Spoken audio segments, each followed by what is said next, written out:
Се враќаме на она што е наша редовна рубрика, секогаш со спортот го започнуваме денот после 8 часот и велам добро утро за Илија Циревири, кој што е претседател на алпинистите во Македонија Алпинистичката федерација. Илија, добро утро. Добро утро. Сега да прашам Илија, бидејќи ти си меѓу другото доцент на Факултетот за драмски уметности, продуцент по професија, алпиниста, што ти е поголема, да кажам, животна некаква обсесија, алпинизмот или продуцентството во филмовите и во театарот?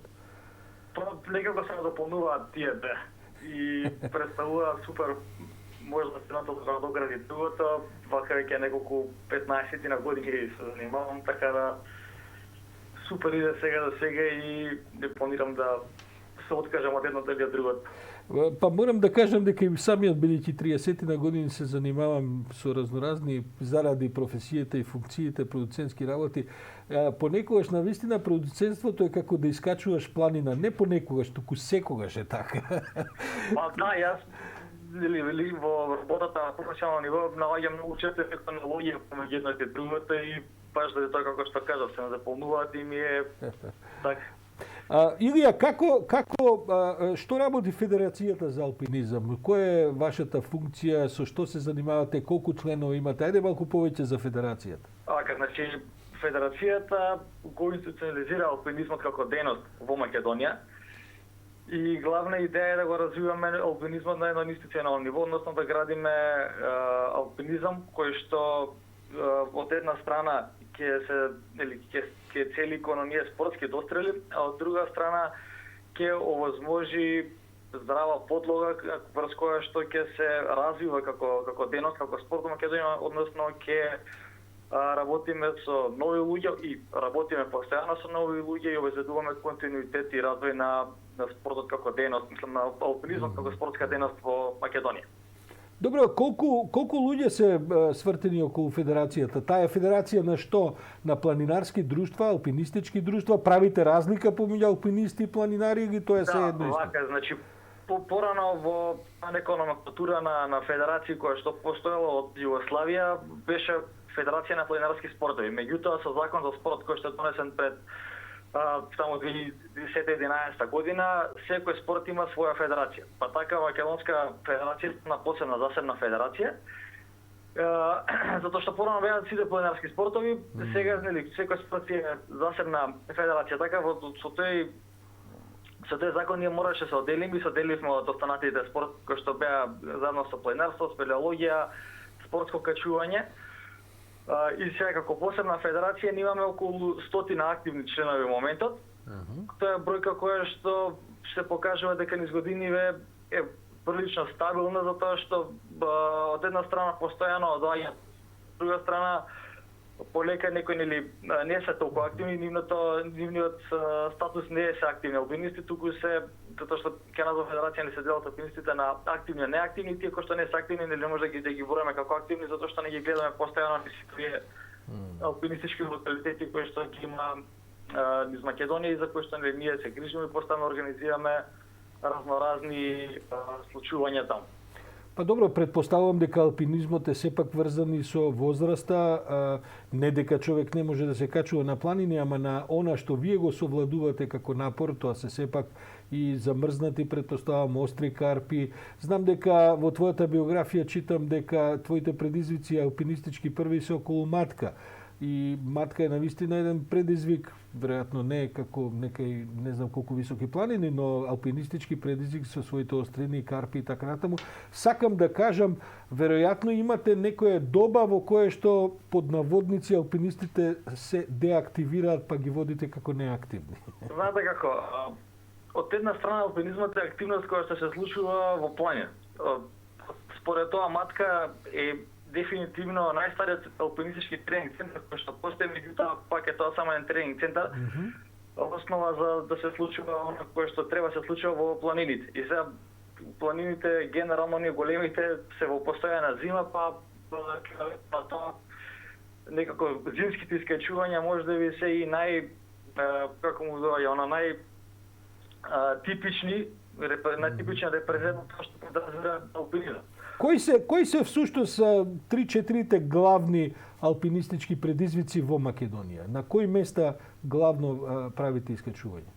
Значи, во Македонија најголем брод искачувањата се случуваат на Карпата на Матка и во Демир Капија, затоа што тие се најдостапни и може да се, нели, од една страна може да доат луѓе кои што се помалку искусни, а од друга страна тие што се повеќе искусни да ние го викаме тоа да влезат во еден вртежен момент каде што се го темпираат тоа тренинг. Меѓутоа, како најголем предизвик во Македонија дефинитивно представува Солунска глава како сува карпа, затоа што Солунска глава е карпа која што има амфитеатар во ширина од речиси 2 километри и достигнува висина во најголемите делови по 900 метри. Значи насоките јесте практично во една огромна карпа која што е нешто кое што се случува и е сериозен предизвик и надвор од Македонија.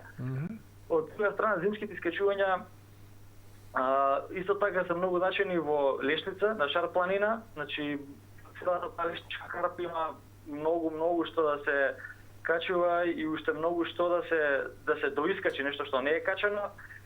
Исто така кога станува збор за качување на мраз, на замрзнати водопади, тука секако предначи локалитетот на целата Патишка река, каде што имаме замрзнати водопади кои што се во должини по 400-500 метри.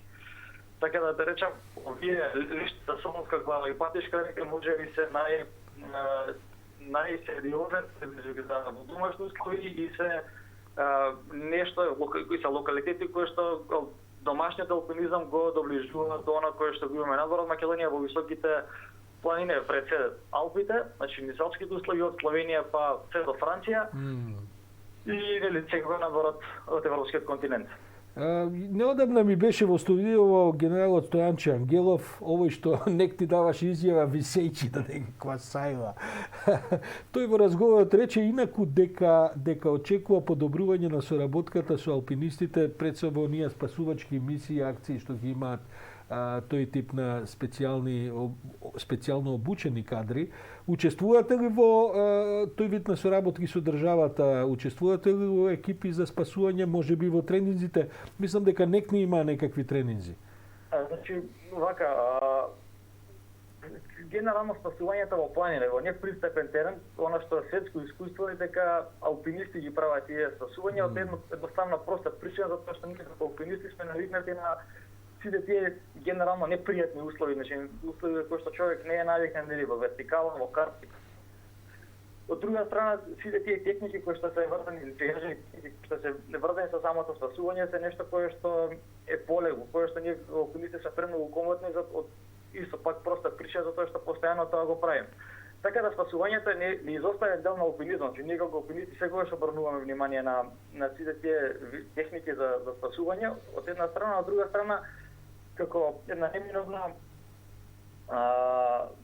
причина беше и тоа тоа беше причина да ние формираме и друштво за спасување во планина непристапен терен уште во 2006 година, кој е друштво кој што се вика Склепи и во Македонија и во регионот представува друштво кое што е член на ИКА заедницата, тоа е најголемата и единствена светска меродавна организација кога станува збор за спасување. Заедно со ова друштво Склепи за спасување во непристапен терен, паралелно е формирано неодамна во Охрид, исто така при Црвен крст Охрид е формирано исто така уште едно здружение за спасување во природа, кое што е формирано од охридските алпинисти, кои што се членови на федерација и заедно со тоа друштво Склепи и уште неколку други клубови алпинистички од Македонија се формираше неодамна една унија на национални здруженија за спасување во планина. Идејата на таа унија е да се обединат сите алпинисти пред се и сите останати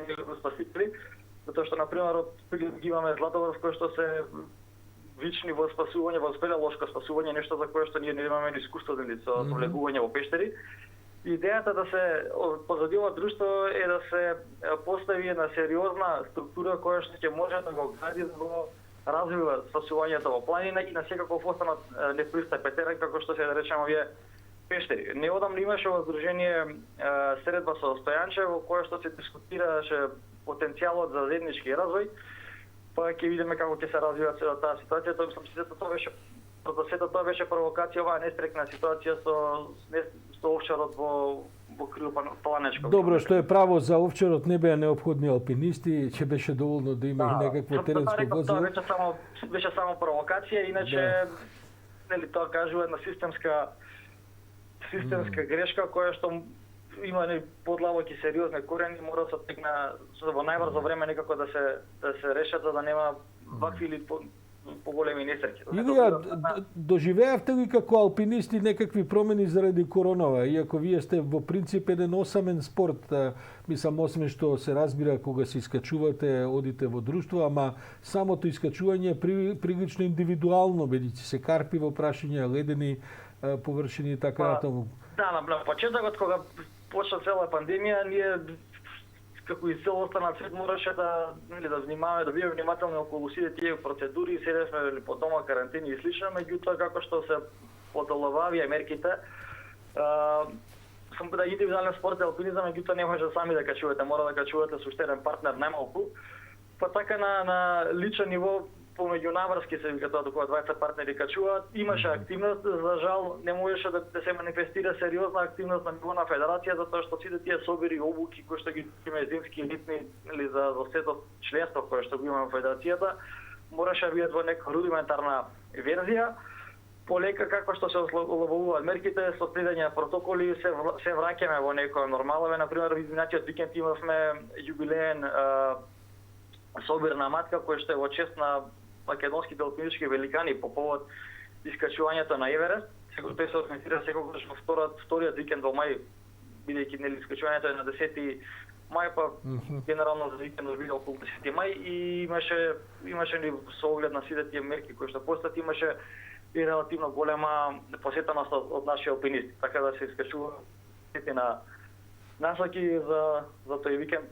За крај само да прашам, има повеќе мажи или жени алпинисти? Баш. Значи нема баш баланс, бидејќи од една страна бари поголема и физички напор и жртва и некако доминантно е да има мажи, меѓутоа од овие стотина активни членови кои што ги имаме постојано, добар, значи 20% секогаш били во изминативе 15 на години 20% па јадна жени, што е пак некаков континуитет и веројатно знаете како и за светско ниво доминантен спорт е за машка свет. Илија Циревири, председател на Алпинистичката федерација на Македонија, благодарам за овој утрински брифинг. Убаво се искачивме на различни височини, а сега ќе фатиме да се спуштаме цел ден, бидејќи мораме да го допреме тлото на крајот од овој брифинг за да видиме кај сме и што сме. Илија, благодарам за разговорот. Фала ви на поканата.